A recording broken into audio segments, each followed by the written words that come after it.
Henesis, pangalawang talata.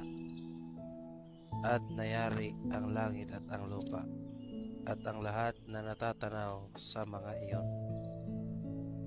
At nang ikapitong araw ay nayari ng Diyos ang kaniyang gawang ginawa, at nagpahinga ng ikapitong araw sa madlang gawa niyang ginawa.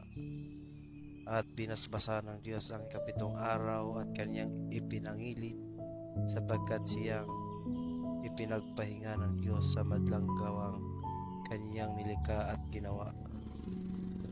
Ito ang pinangyarihan ng langit at ng lupa nang likhain noong araw na gawin ng Panginoong Diyos ang lupa, langit.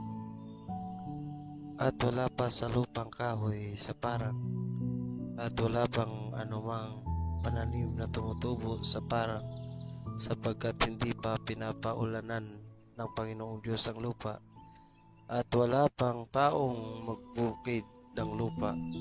Ngunit may isang ulap na paitaas buhat sa lupa at dinilig ang buong ibabaw ng lupa.